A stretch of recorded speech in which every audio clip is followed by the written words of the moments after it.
In the beginning of Jacob's story, we are not merely reading about an individual man, but about the shaping of a nation, the forming of a legacy that would ripple through centuries, faiths, and cultures. His life is filled with paradoxes, chosen yet flawed, blessed yet deceptive, restless yet destined for encounters with the divine.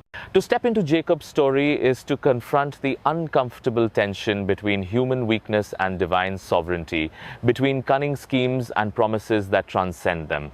It is to walk into the mystery of how God works through imperfect people to weave purposes that outlast their failures.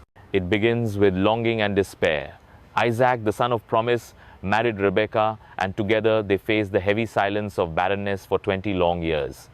In a culture where children were seen as blessing and barrenness as a curse, those years must have felt like an unending night.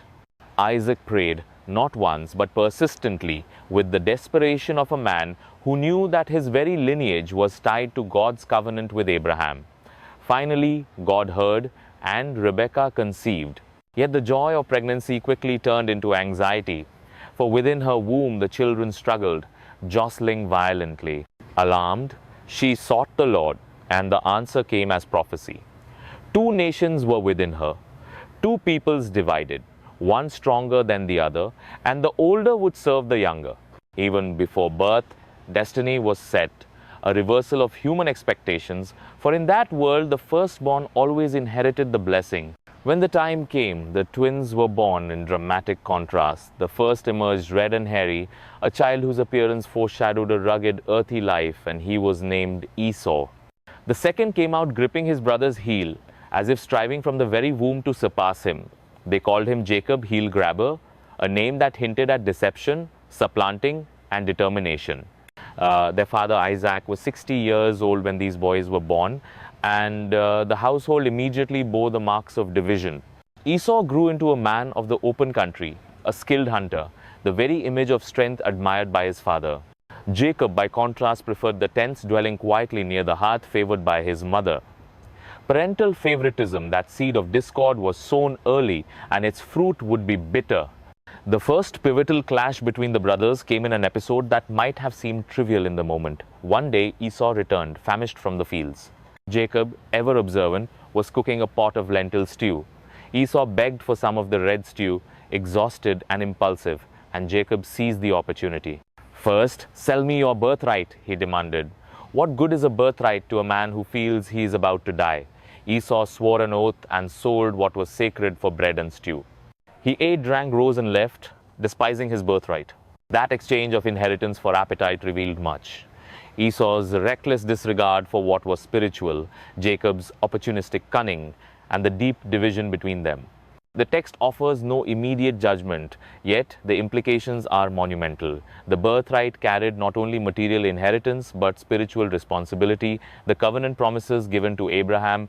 By surrendering it, Esau displayed a shallow vision. By seizing it, Jacob revealed his hunger for blessing. Even if his methods were questionable, years passed, and Isaac grew old, his eyes dim with blindness. He felt the shadow of mortality and longed to confer the paternal blessing before death overtook him. Calling Esau his favored son, he instructed him to hunt wild game and prepare a meal, that he might bless him. The blessing was no mere formality. It was a prophetic declaration, a shaping of destiny, carrying weight that could not be revoked.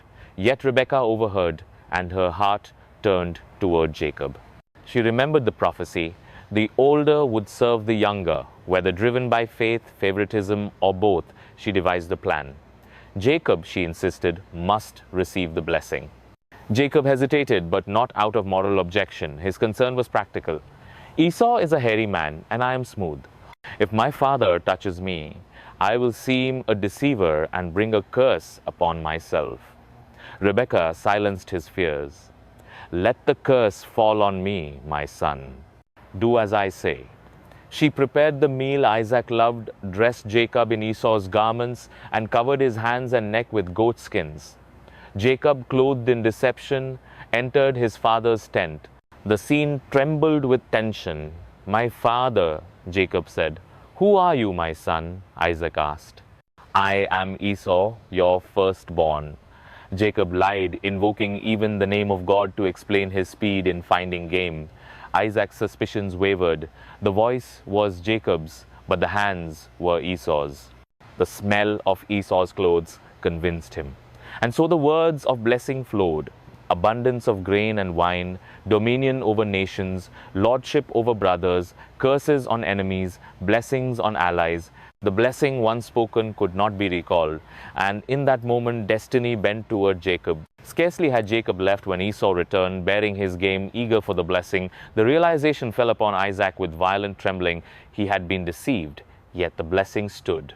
Indeed, he will be blessed, Isaac declared. Esau cried out bitterly, begging for even one blessing, but what remained was harsh. He would live by the sword, dwell away from earth's richness, and serve his brother until breaking free. Esau wept, but his grief curdled into rage.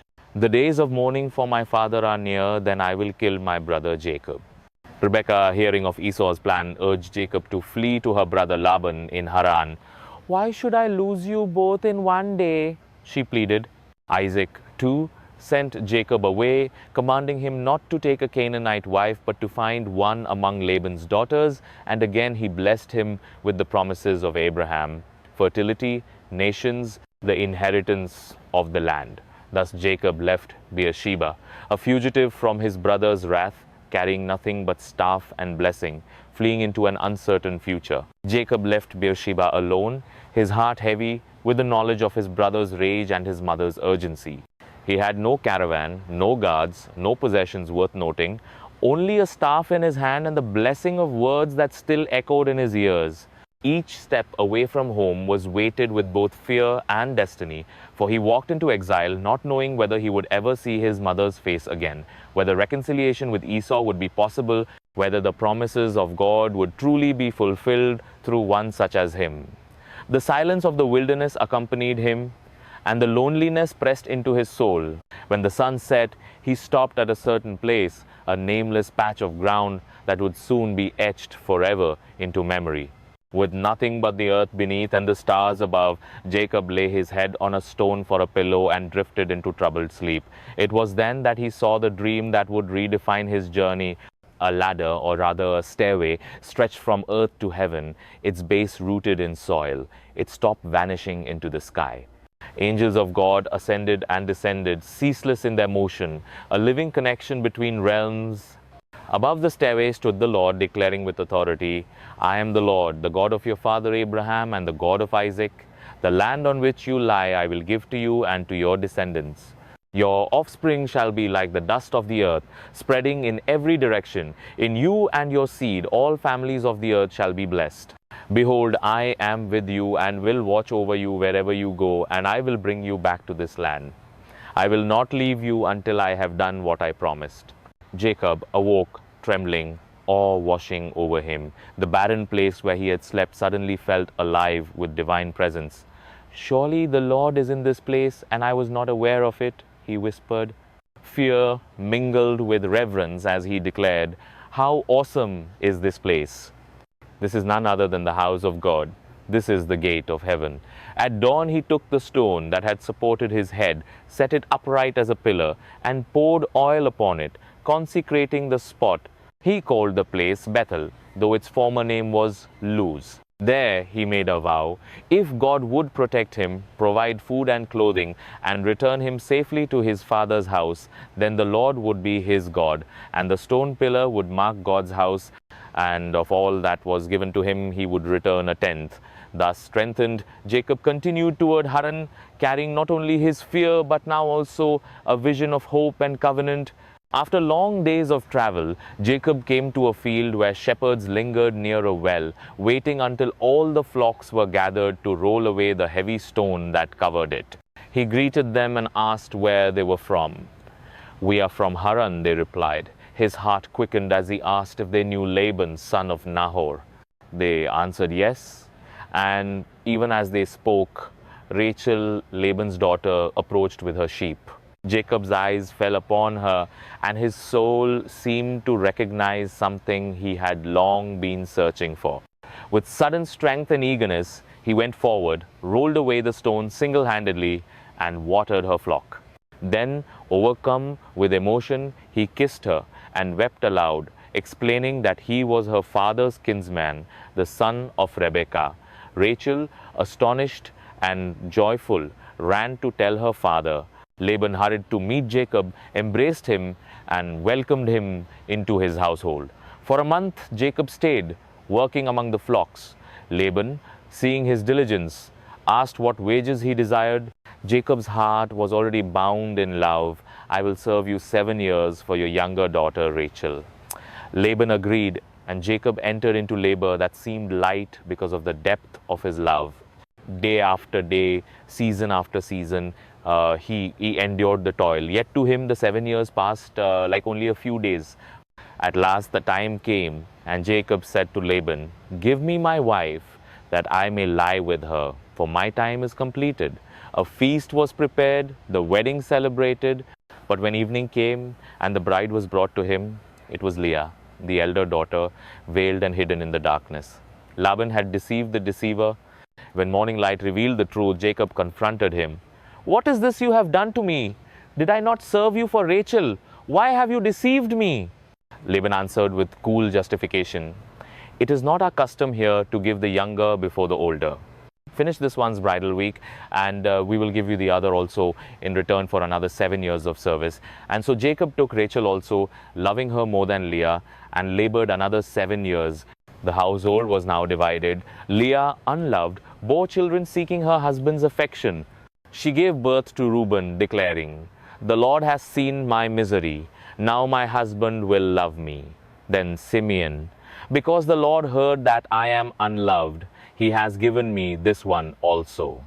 Then Levi, "Now at last my husband will become attached to me." Then Judah, "This time I will praise the Lord. Her womb rested after 4 sons, yet Rachel remained barren." Rachel, consumed with jealousy, cried out to Jacob, "Give me children, or I will die." Jacob, frustrated, replied, "Am I in the place of God, who has kept you from having children?" In desperation, she gave him her maidservant Bilhah as a concubine. Bilhah bore Dan and then Naphtali. Leah, seeing her sister's strategy, gave her maid Zilpah to Jacob, who bore Gad and Asher. Leah then bore Issachar and Zebulun, and later a daughter Dinah. Finally, after years of rivalry and sorrow, God remembered Rachel, and she conceived and gave birth to Joseph, declaring, "God has taken away my disgrace. May the Lord add to me another son." Thus Jacob's household swelled with children, the foundation of the tribes of Israel, born amid strife, jealousy, and longing. Each name carried a story of struggle, of mothers vying for love, of women competing in bitterness, yet God worked through the chaos, weaving the beginnings of a nation. As the years passed, Jacob longed to return to his homeland. He said to Laban, "Send me on my way, so I may go to my own home. Give me my wives and children, for whom I have served you, and let me go." But Laban, recognizing that his household prospered because of Jacob, resisted. "I have learned by divination that the Lord has blessed me because of you. Name your wages, and I will pay." Jacob proposed a deal. He would continue tending the flocks, but only the speckled, spotted, and dark-colored animals would be his. Laban, thinking this arrangement would favor him, agreed. Yet through shrewd breeding practices and divine favor, Jacob grew exceedingly prosperous. His flocks multiplied, his servants increased, and his wealth spread.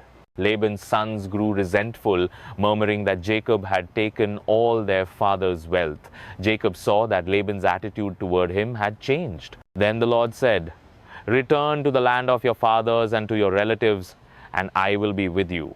Jacob called Rachel and Leah to the fields and told them of God's command, of Laban's deceit, and of his own 20 years of toil. They agreed, saying, "Do whatever God has told you." So Jacob arose, placed his children and wives on camels, and set out with all he had gained. Unknown to him, Rachel took her father's household gods.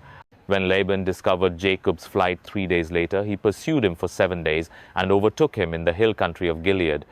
But God came to Laban in a dream, warning him not to harm Jacob. The next day, Laban confronted Jacob with accusations, searching for the stolen gods, but Rachel, hiding them beneath her saddle, deceived her father by claiming she could not rise due to her condition. Laban found nothing, and Jacob, indignant, poured out 20 years of grievances. The heat of day, the cold of night, wages changed 10 times, losses borne by him alone. If the God of my father had not been with me, you would have sent me away empty-handed. But God has seen my hardship and rebuked you last night. Finally, they made a covenant, setting up a heap of stones as witness. Laban called it Jegar Sahadutha in Aramaic. Jacob called it Galid in Hebrew, both meaning heap of witness. They swore not to pass beyond it to harm one another. Laban kissed his daughters and grandchildren goodbye and returned home. Jacob, free at last, journeyed onward, angels of God meeting him along the way, a reminder that the presence first revealed at Bethel still guided him. Jacob journeyed onward, free of Laban, yet not free of fear, for before him lay the land of Canaan, and with it the unresolved wound of his brother's wrath. The memory of Esau's cry, his vow to kill, still haunted Jacob even after 20 years. Messengers were sent ahead with gifts, words of peace, and news of his approach. They returned with unsettling tidings. Esau was coming to meet him, and with him 400 men. At once dread surged through Jacob's heart. This was no small welcome. It looked like the march of vengeance. Dividing his household into two camps, he thought, if Esau attacks one, the other may escape. Yet strategy could not still the fear within him, so he turned to prayer. Alone in the night, he lifted his voice. O God of my father Abraham, God of my father Isaac, you who said to me, return to your country and your relatives, and I will make you prosper. I am unworthy of all the kindness and faithfulness you have shown your servant. I had only my staff when I crossed this Jordan, but now I have become two camps. Deliver me, I pray, from the hand of my brother Esau, for I fear him, that he may come and strike me and the mothers with the children. But you have said, I will surely make you prosper and make your descendants like the sand of the sea, which cannot be counted. Fear and faith mingled, desperation and hope intertwined, as Jacob placed his survival in the hands of the one who had spoken promises at Bethel. He selected a great gift for Esau: goats, sheep, camels, cattle, donkeys, divided into herds, each driven ahead with space between. To each servant he commanded, when my brother Esau meets you and asks, to whom do you belong, and where are you going, and whose animals are these? Then you shall say, they belong to your servant Jacob. They are a gift sent to my lord Esau, and he is behind us. In this way, Jacob hoped to appease his brother's anger, wave after wave of animals softening his heart before they met face to face. That night, after sending his family and possessions across the Jabbok River, Jacob remained alone. Out of the shadows came a man who wrestled with him until daybreak. No words were exchanged, no explanations given, only the fierce, unyielding struggle of bodies locked together, dust rising, muscles straining, the river whispering nearby. As dawn approached, the mysterious opponent, seeing that he could not overpower Jacob, touched the socket of his hip, wrenching it out of joint. Still, Jacob clung, refusing to release him. Let me go, for the day breaks, the man said. But Jacob gasped through pain. I will not let you go unless you bless me. What is your name? Came the question. Jacob, he answered, heel grabber, deceiver. Your name shall no longer be Jacob, the man declared, but Israel, for you have struggled with God and with men and have prevailed. Jacob, limping, scarred, yet blessed, named the place Peniel, saying, I have seen God face to face, and yet my life is preserved. As the sun rose, he crossed over limping, every step a reminder that blessing comes not without wounding, that encounter with the divine transforms, but also marks. When Jacob lifted his eyes, he saw Esau approaching with his 400 men. He arranged his family, the maidservants and their children first, Leah and her children next, and Rachel with Joseph last. Then Jacob went on ahead, bowing to the ground 7 times until he came near his brother. Each bow was both plea and submission, a gesture of humility from the one who had taken the blessing.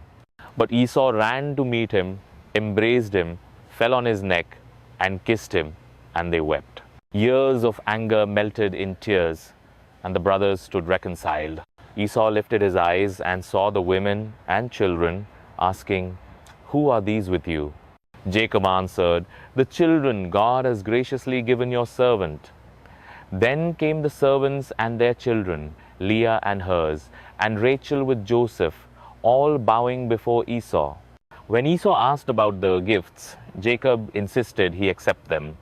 "Please accept the blessing that was brought to you, because God has dealt graciously with me, and I have all I need."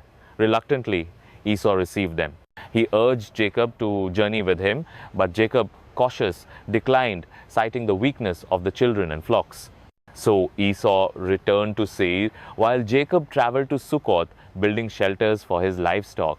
Later, Jacob came safely to Shechem in Canaan, purchased land, and erected an altar, calling it El Elohe Israel, God, the God of Israel. Peace seemed near, but tragedy soon followed. Dinah, Leah's daughter, went out to visit the women of the land, and Shechem, son of Hamor the Hivite, seized and violated her. Though he then desired to marry her, the shame and outrage fell heavily upon Jacob's household. Hamor spoke with Jacob, proposing marriage and alliance, but Jacob's sons burned with anger. They deceitfully agreed to the union only if every male in the city was circumcised. Hamor and Shechem consented, persuading their people. But on the third day, while the men were still in pain, Simeon and Levi, Dinah's brothers, attacked the city, killing every male, plundering houses, seizing flocks, women, and children. When Jacob heard, his heart was heavy with dread. "You have brought trouble on me by making me obnoxious to the Canaanites and Perizzites, the people living in this land. We are few in number, and if they join forces against me and attack me, I and my household will be destroyed." But Simeon and Levi answered bitterly, "Should he have treated our sister like a prostitute?" Jacob's voice trembled not only with fear of neighbors, but with grief at the violence his sons had unleashed, violence that foreshadowed divisions yet to come. After the storm of Shechem's violence, Jacob's household was restless, weighed down by guilt and fear of reprisals from the peoples of the land. Yet into that turmoil, God's voice came again, clear and commanding, "Arise, go up to Bethel and dwell there, and make an altar to the God who appeared to you when you fled from your brother Esau."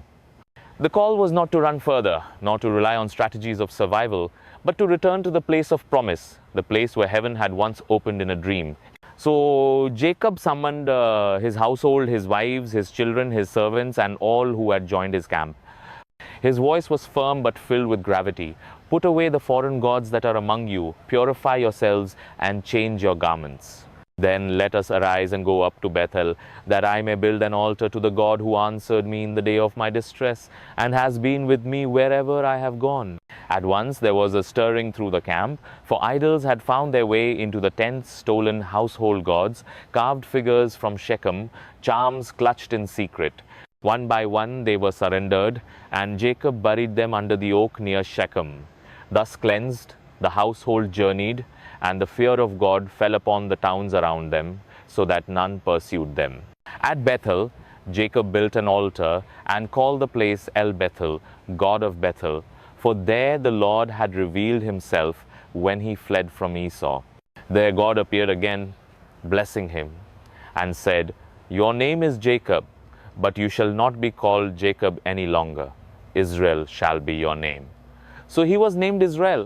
And God said, "I am God Almighty, be fruitful and multiply. A nation and a company of nations shall come from you, and kings shall spring from your body. The land that I gave to Abraham and to Isaac I give to you, and to your offspring after you I will give the land." Then God went up from him at the place where he had spoken. Jacob set up a pillar of stone at that place, pouring a drink offering and oil upon it, marking the encounter with solemn worship. Bethel was no longer only the memory of a dream, but now the site of renewed covenant, a confirmation that despite deception, strife, and tragedy, God's promises remained unbroken. From Bethel, the family journeyed on, but sorrow was not far away. While still some distance from Ephrath, Rachel went into hard labor. The travail was great, and as her soul strained to give life, the midwife reassured her, "Do not be afraid, for you have another son." But as her life ebbed, she named him Benoni, son of my sorrow. Jacob, refusing despair to define the child, renamed him Benjamin, son of the right hand. Rachel died and was buried on the way to Ephrath, that is, Bethlehem. Over her grave, Jacob set up a pillar which stood as a memorial for generations. For Jacob, the loss was piercing. For Rachel was his beloved, the one for whom he had labored 14 years. The tent that had once been filled with her voice now stood silent, and grief walked beside him as he continued his journey. In those days, another wound struck the family, this time from within. Reuben, Jacob's firstborn, went and lay with Bilhah, his father's concubine and Rachel's maid. The act was more than personal sin. It was a usurpation, a grasp at power, an insult to Jacob's authority. Israel heard of it, and though he said little then, the memory would remain shaping Reuben's destiny in the blessings to come. Jacob pressed on until he came to his father Isaac at Mamre near Kiryat Arba, that is Hebron, where Abraham and Isaac had sojourned. There the long story of Isaac drew to its close. He lived 180 years, then breathed his last and was gathered to his people, old and full of days. His sons Esau and Jacob stood side by side to bury him. For a moment, estranged brothers were bound again by the common grief of laying their father to rest, a fleeting harmony amid lives scarred by rivalry and deception. Thus Jacob returned to his roots, now no longer only the heel grabber, but Israel, the father of a great household, though still beset by losses and family strife. From this point, the focus of destiny would shift toward his sons, and especially toward Joseph, the child of his old age, clothed in favor yet destined for suffering. The story of Jacob was far from over, for the choices he made, the love he gave, and the sorrow he endured would echo in the lives of his children and in the unfolding of God's purposes for generations. Israel, now dwelling in the land of Canaan, carried within him both the weight of promises and the scars of grief. He had buried Rachel, the love of his life, yet in her last child she had left him Benjamin, tender and treasured. Beside Benjamin was Joseph, the elder of Rachel's sons, born in Jacob's old age, a constant reminder of Rachel's beauty and of the years of waiting. Jacob loved Joseph more than any of his other sons, not secretly but openly, clothing him in a richly ornamented robe, a garment that shimmered with colors, marking him as distinct, favored, set apart. The sight of that robe fanned the embers of resentment in his brothers' hearts. They already knew the shadow of their mother's rivalry. Now they tasted the bitterness of their father's favoritism. They could not speak peaceably to Joseph, their words to him edged with scorn. Yet Joseph, youthful and unguarded, added fuel to their anger. He dreamed dreams and told them openly. In one dream, he and his brothers were binding sheaves of grain in the field. Suddenly his sheaf rose and stood upright, while theirs gathered around and bowed down to his.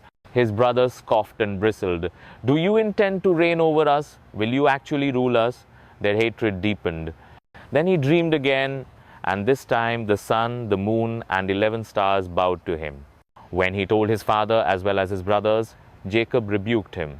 "Shall I and your mother and your brothers indeed bow to the ground before you?" Yet while the brothers seethed, Jacob pondered the dreams in silence, remembering that the God who had once spoken through visions might yet be speaking again. One day, Jacob sent Joseph to check on his brothers as they pastured the flocks near Shechem.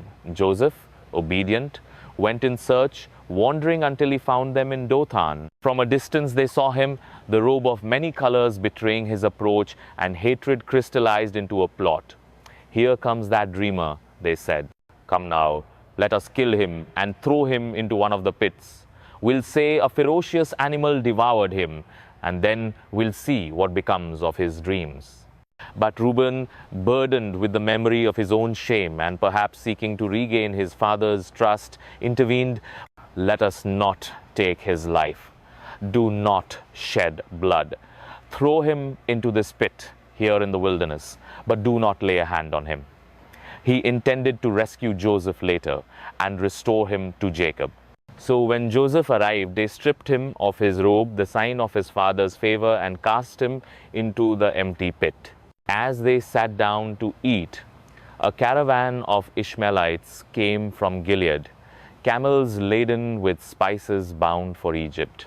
Judah, ever practical, said, "What profit is there if we kill our brother and conceal his blood? Come, let us sell him to the Ishmaelites, and let not our hand be upon him, for he is our brother, our own flesh." The others agreed.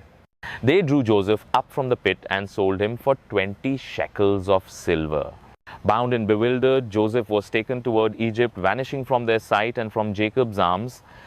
When Reuben returned to the pit and found Joseph gone, he tore his garments in anguish. "The boy is gone, and where shall I go?" The brothers then took Joseph's robe, slaughtered a goat, and dipped the robe in its blood. They carried it to their father, saying only, "We found this. Examine whether it is your son's robe." Jacob recognized it instantly. His cry pierced the air, "It is my son's robe. A wild animal has devoured him. Joseph is surely torn to pieces." He tore his clothes, put on sackcloth, and mourned for his son many days. All his sons and daughters came to comfort him, but he refused comfort.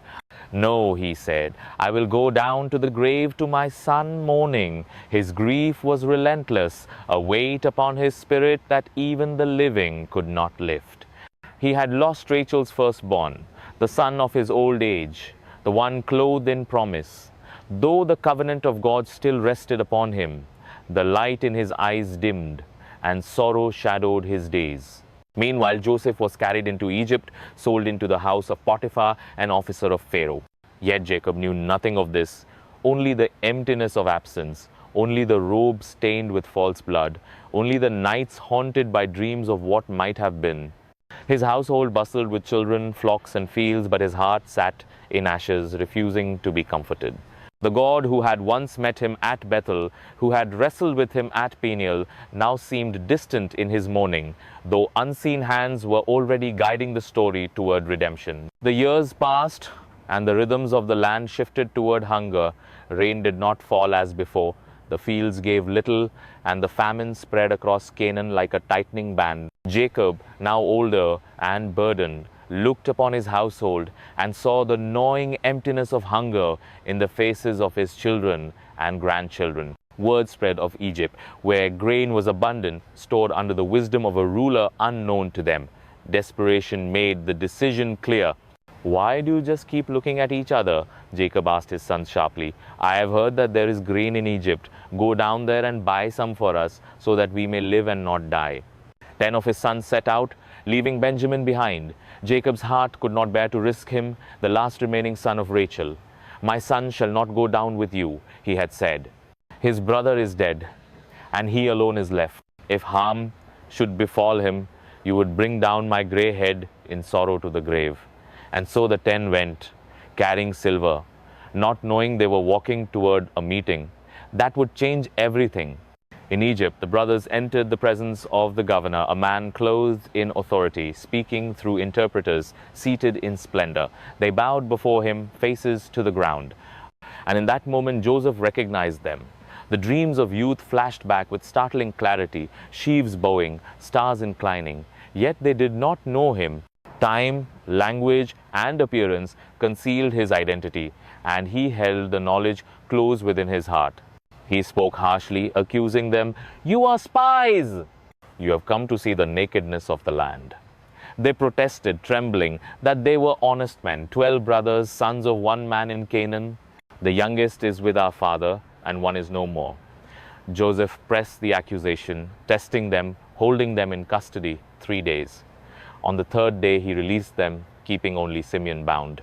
"Bring your youngest brother to me," he commanded. "Then your words will be verified, and you shall not die." The brothers whispered among themselves, guilt rising from the pit of memory. "Surely we are being punished because of our brother. We saw his anguish when he pleaded with us, but we would not listen. That is why this distress has come upon us." Reuben rebuked them, voice bitter. "Did I not tell you not to sin against the boy? But you would not listen, and now there comes a reckoning for his blood." They did not know Joseph understood, for he spoke through interpreters.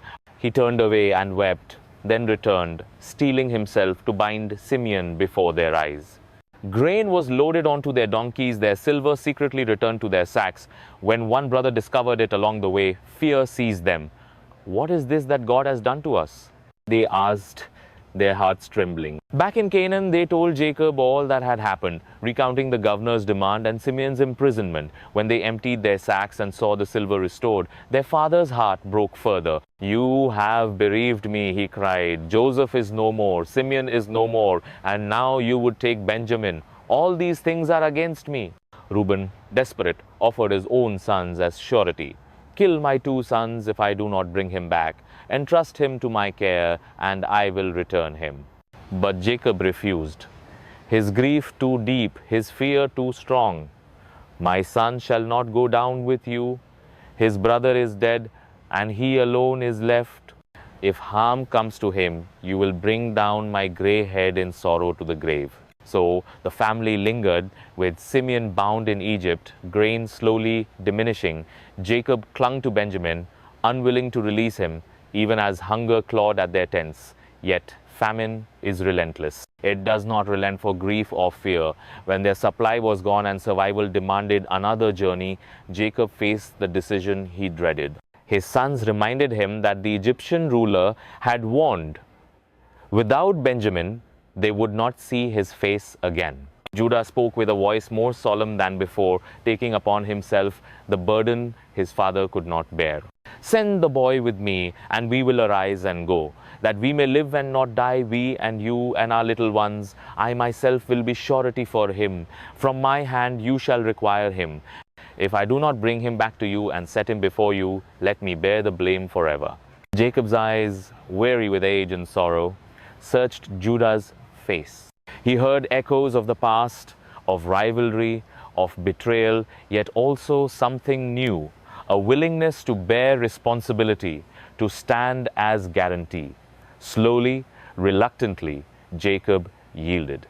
"If it must be so, then do this. Take some of the choice fruits of the land, a little balm, a little honey, spices and myrrh, pistachio nuts and almonds.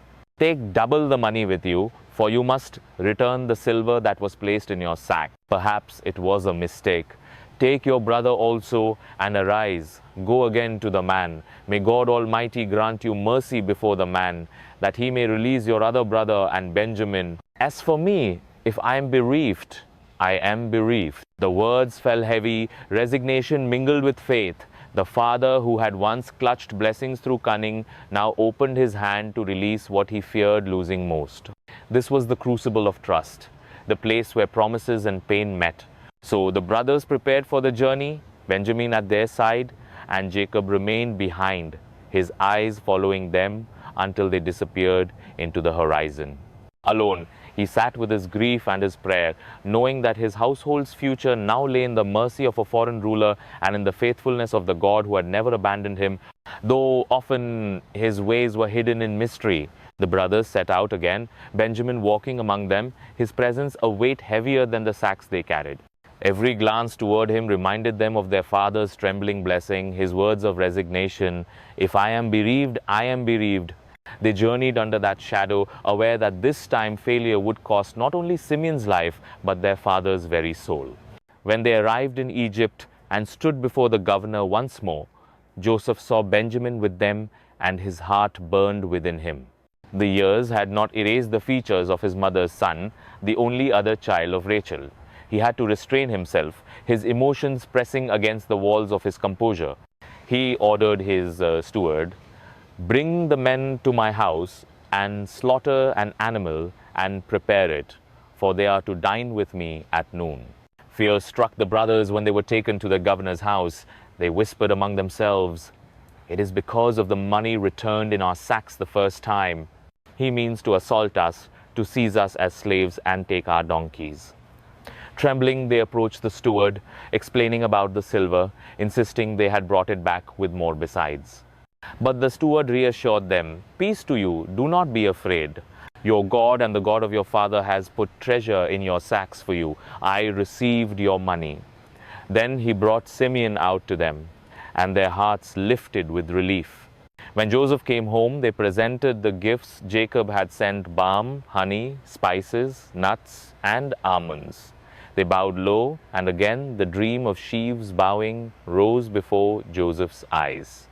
He asked about their welfare, then about their aged father. Is he well? Is he still alive? They answered, Your servant, our father, is well. He is still alive. They bowed down again. When Joseph lifted his eyes upon Benjamin, his only full brother, he said, Is this your youngest brother of whom you spoke to me? God be gracious to you, my son. Overcome with emotion, Joseph hurried into his chamber and wept there, his sobs muffled behind closed doors. He washed his face, controlled himself, and returned to them, commanding the meal be served. They were seated before him in order of their birth, the eldest to the youngest, and the brothers looked at one another in astonishment. Portions were taken from Joseph's table to them, but Benjamin's portion was 5 times larger than the others. They drank and were merry, not knowing that the greater test was yet to come. When morning came, Joseph ordered his steward to fill their sacks with grain, to return each man's silver, and to place his silver cup in the sack of Benjamin. The brothers departed, joyful with their grain, Simeon restored, Benjamin safe. But before they had gone far, Joseph sent his steward after them with accusation, Why have you repaid evil for good? Is this not the cup from which my master drinks and by which he practices divination? You have done evil. They protested their innocence, even rashly declaring, Whichever of your servants is found with it shall die, and we also will be my lord's slaves. The search began with the eldest and ended with the youngest, and there in Benjamin's sack the silver cup was found. Their hearts shattered, they tore their garments, loaded their donkeys, and returned to the city. Before Joseph they fell to the ground, desperate and broken. Judah spoke, his words heavy with surrender. What shall we say to my lord? How can we prove our innocence? God has uncovered your servant's guilt. We are now my lord's slaves, we ourselves and the one in whose possession the cup was found. But Joseph said, Far be it from me to do so. Only the man in whose hand the cup was found shall be my slave. The rest of you may go back to your father in peace. It was then that Judah, the same who had once suggested selling Joseph, stepped forward with a plea that resounded with courage and sacrifice. He recounted their father's love for Benjamin, the grief that had nearly destroyed him when Joseph was lost, the oath he himself had sworn to protect the boy. Now, therefore, please let your servant remain here as my lord's slave in place of the boy, and let the boy return with his brothers. For how can I return to my father if the boy is not with me? Do not let me see the misery that would overtake my father. These words pierced Joseph's heart. He could no longer control himself. He ordered every Egyptian to leave the room. Alone with his brothers, he wept so loudly that the Egyptians heard, and the sound carried to Pharaoh's household. Through his tears he revealed himself. I am Joseph. Is my father still alive? But his brothers could not answer, for they were terrified at his presence. Come closer to me, he said. They came near, trembling. I am your brother Joseph, whom you sold into Egypt. But do not be distressed or angry with yourselves for selling me here, because it was to save lives that God sent me ahead of you. For 2 years now, famine has ravaged the land, and 5 more years remain without plowing or harvest. But God sent me before you to preserve for you a remnant on earth and to save your lives by a great deliverance. So it was not you who sent me here, but God. He has made me father to Pharaoh, lord of all his household, and ruler of all Egypt. He embraced them, kissing Benjamin and then each of his brothers, and they wept together. The years of betrayal, grief, and distance dissolved in tears of reconciliation. The news spread quickly to Pharaoh, who was pleased and offered wagons and provisions to bring Jacob and his entire household to Egypt. The brothers returned to Canaan with news so great it seemed unbelievable. They told their father, Joseph is still alive. He is ruler of all Egypt. Jacob's heart stopped, stunned and unbelieving. But when he saw the wagons Joseph had sent, his spirit revived.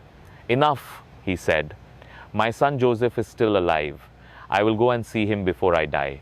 The resolve in his voice was both fragile and strong. The son he had mourned for decades was alive, and yet the journey to Egypt meant leaving the land of promise. His heart trembled between grief and hope, between homeland and reunion, between past loss and present gift. But for Jacob, the choice was clear. He would see Joseph's face again, no matter the cost. The decision was made. Jacob, old and weary, gathered his household for the journey. Carts sent from Egypt stood ready, filled with provisions and laden with grain. The camp stirred with urgency, packing goods, loading children, securing flocks. Yet as they prepared to leave, Jacob's heart was unsettled. To go to Egypt was to step out of the land promised to Abraham, Isaac, and himself. Could the covenant truly survive beyond the borders of Canaan? At Beersheba, the place where Isaac once built an altar, Jacob stopped to offer sacrifices to the God of his father. In the stillness of night, a vision came. "Jacob, Jacob," the voice of God called. "Here I am," he answered, the same words that had once been spoken by Abraham and Isaac. The voice continued, "I am God, the God of your father. Do not be afraid to go down to Egypt, for there I will make you into a great nation. I will go down with you to Egypt, and I will surely bring you back again, and Joseph's own hand will close your eyes." Peace entered Jacob's heart. The God who had once met him at Bethel, who had wrestled with him at Peniel, now assured him that the covenant would not die in foreign soil. He rose with renewed strength, and the caravan moved south. Sons and daughters, grandchildren, flocks, herds, and all possessions accompanied him. The long line stretched like a river of promise flowing toward the Nile. In Egypt, Joseph prepared his chariot and went up to meet his father. The moment Jacob had dreamed of for decades finally came. When he saw Joseph, he fell upon his neck and wept a long time, clinging to the son he had thought dead.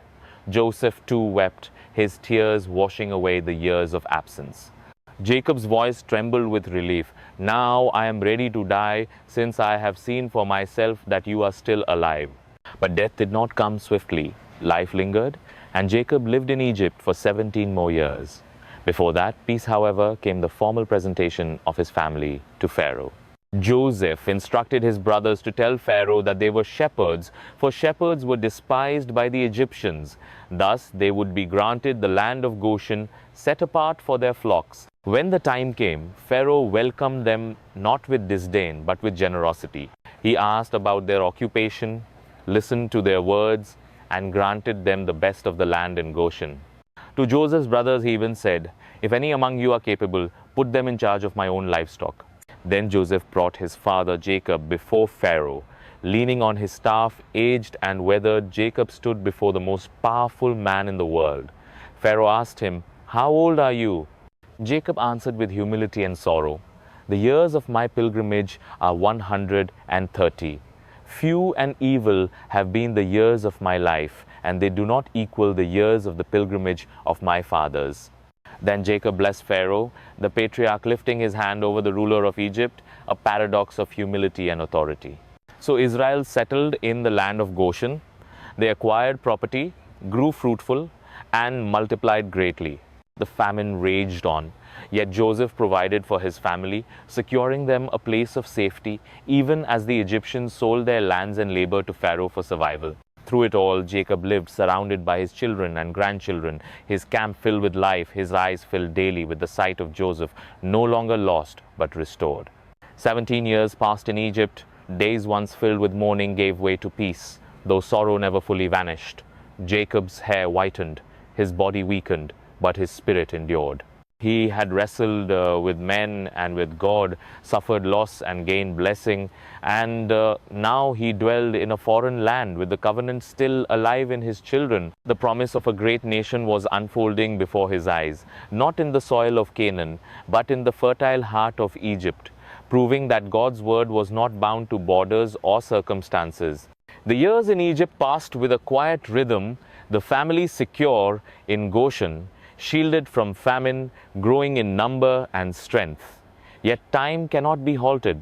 Jacob's hair whitened fully, his body bent with age, his days fewer than those of his fathers, but his mind still sharp with memory and vision.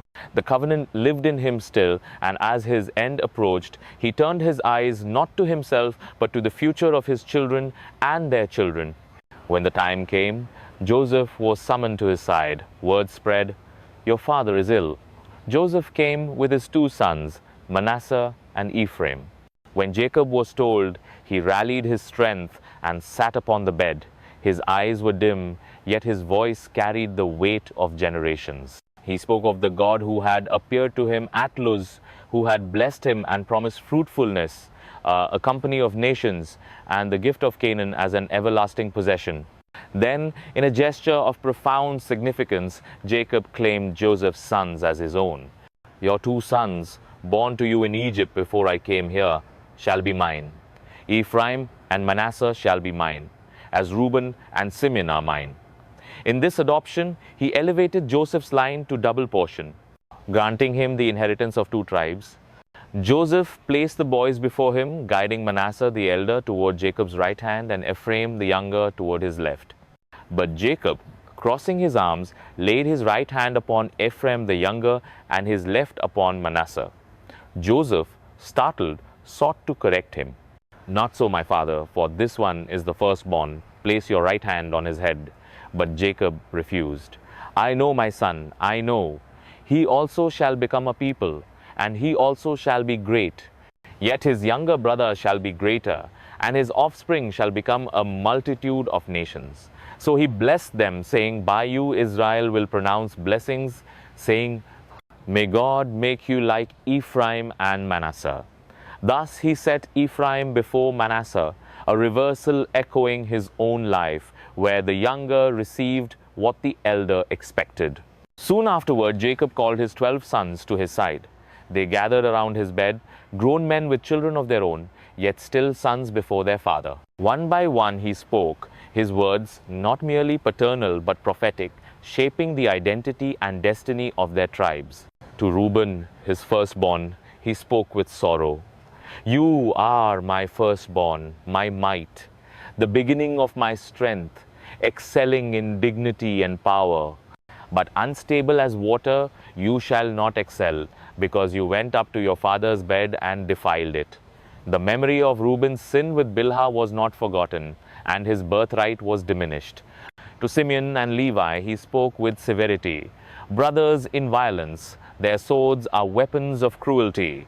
Let me not enter their council, let me not join their assembly, for in their anger they slew men, and in their willfulness they hamstrung oxen. Cursed be their anger, for it is fierce, and their wrath, for it is cruel. I will scatter them in Jacob and disperse them in Israel." The massacre at Shechem had sealed their fate. To Judah he spoke with words of exaltation. "Your brothers shall praise you. Your hand shall be on the neck of your enemies. Your father's sons shall bow down to you." Judah is a lion's cub. "From the prey, my son, you have gone up. The scepter shall not depart from Judah, nor the ruler's staff from between his feet, until tribute comes to him, and to him shall be the obedience of the nations." In Judah's line, Jacob foresaw kingship, a royal future stretching beyond imagination, a promise that would echo through centuries until fulfilled in a greater king. To Zebulun, he foretold a dwelling by the seashore, a haven for ships, boundaries extending toward Sidon.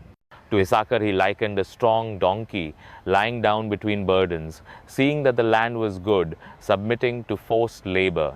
To Dan, he promised judgment for his people, yet also warned he would be like a serpent by the roadside, biting the horse's heels so its rider falls. In the midst of this, Jacob cried out, "I wait for your salvation, O Lord," as though glimpsing a salvation yet to come beyond his son's frailties. To Gad, he promised a troop would overcome him, but he would overcome at last.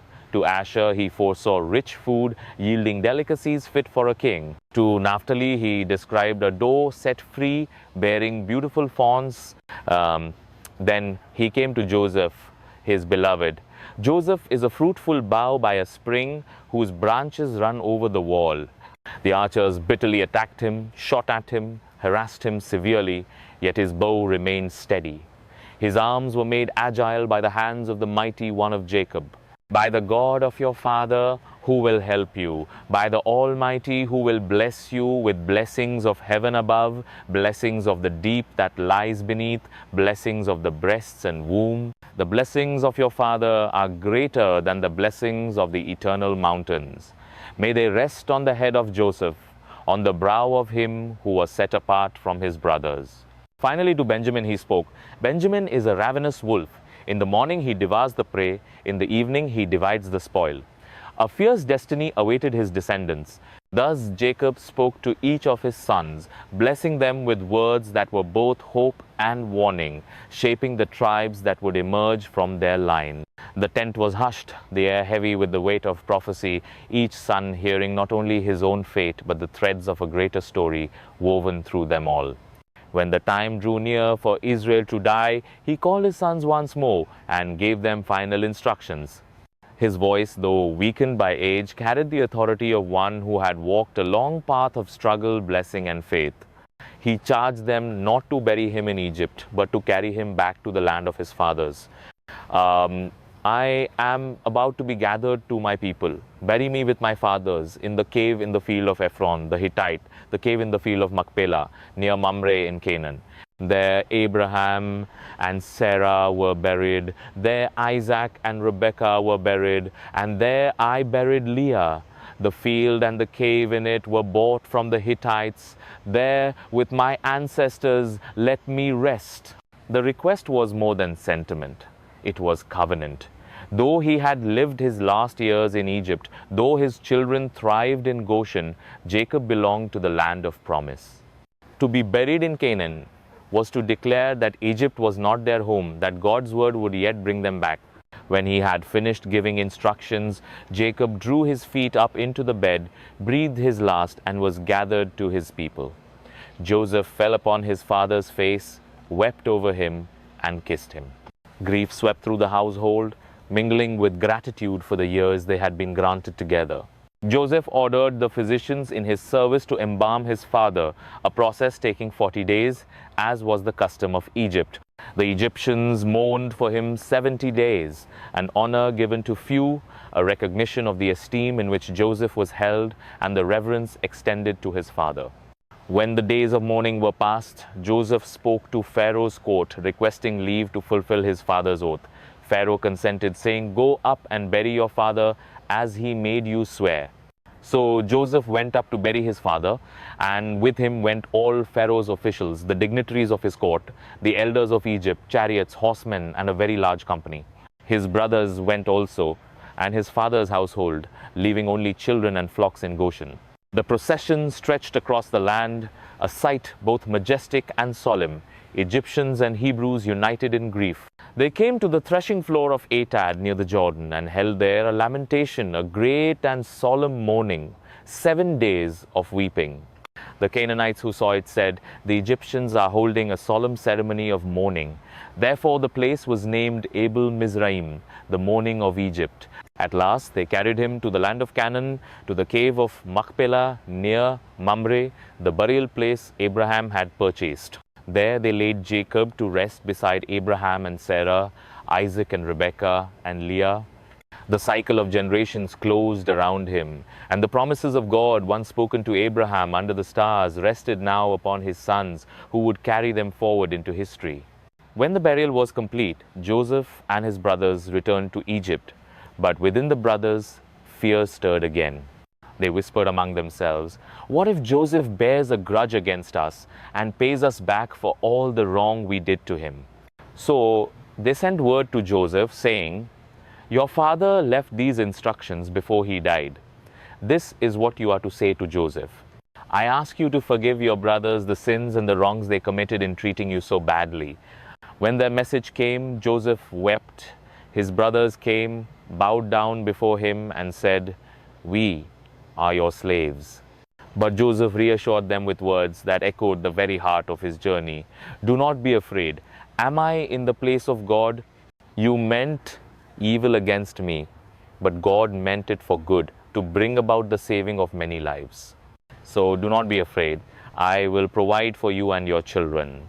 And he comforted them, speaking kindly. The bitterness of the past fully transformed into grace. Thus ended the life of Jacob, also called Israel, the heel grabber who became the father of a nation. His story was woven with deception and blessing, exile and return, grief and joy, yet through it all, God's hand was evident. Jacob's life taught that divine purposes can move even through human weakness, that the covenant is not broken by frailty, and that faith, though tested, is never wasted. He limped through life, marked by struggle, yet blessed beyond measure. His legacy was not only 12 sons, but 12 tribes, not only a family, but a nation chosen to carry the promise of blessing to the world. And as his descendants settled in Egypt, flourishing in Goshen, the shadow of future trials already loomed. Yet even there, in a land not their own, the promise remained alive, waiting for the day when God would bring them out with a mighty hand. The story of Jacob closed, but the story of Israel was only beginning.